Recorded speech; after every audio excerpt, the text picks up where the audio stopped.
நண்பர்களே, இன்னைக்கு நம்ம வாழ்க்கையில் பயிற்சி உண்டு. நாள் 13 கோ வித் ஃப்ளோ வாங்க. இன்னைக்கு நம்ம வாழ்க்கையில் என்ன நடந்துச்சுன்னு பார்க்கலாம்.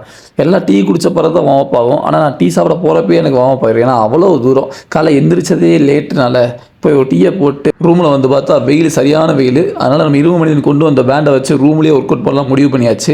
இன்றைக்கி இந்த பேண்டை வச்சு செஸ்ட்டுக்கு ஒரு 2 வேரியேஷன், அப்புறம் அதை காலால் மிதித்து கையை வச்சு தூக்கி ஆர்ம்ஸுக்கு ஒரு வேரியேஷன், மொத்தம் 3 போட்டுட்டு அப்புறம் தான் நோட்டீஸ் பண்ணேன் நம்ம ரூமில் ஸ்லாப் இருக்கிறதே. ஸ்லாப் இருந்தால் சும்மா இருப்போமா? புல்லப்ஸை கொஞ்சம் போட்டுட்டு நம்ம ஜிம்மில் பண்ணுற மாதிரி அடி வைத்து அலற விடுறதுக்கு கொஞ்சம் நேரம் அடி வைத்து அலற விட்டு ஒரு ஹோல்டை போட்டோம்னா சும்மா ஸ்ட்ராங்காக இருக்கும்.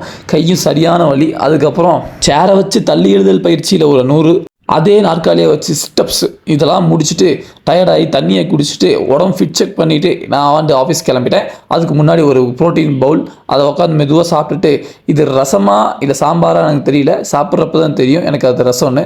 ஆஃபீஸுக்கு போயிட்டு அங்கே போனால் நமக்காண்டி வந்து லஞ்சுக்கு அவங்க கொலக்கட்டையும் அப்புறம் கொஞ்சம் ஸ்வீட்லாம் கொண்டு வந்தாங்க. நம்ம மேடம் வந்து எனக்கு ஆம்லேட்லாம் வாங்கி கொடுத்தாங்க. ஸோ எப்படியோ பொழப்பு ஓடுது. அதுக்கப்புறம் ஈவினிங் வந்து ஒரு டீயை போட்டு நைட்டு ஒரு டின்னரை முடிச்சுட்டு அங்கே ஒரு ஊஞ்சல் இருந்துச்சு, ஊஞ்சலை ஆடிட்டே எனக்கு டேவை முடிச்சிட்டேன்.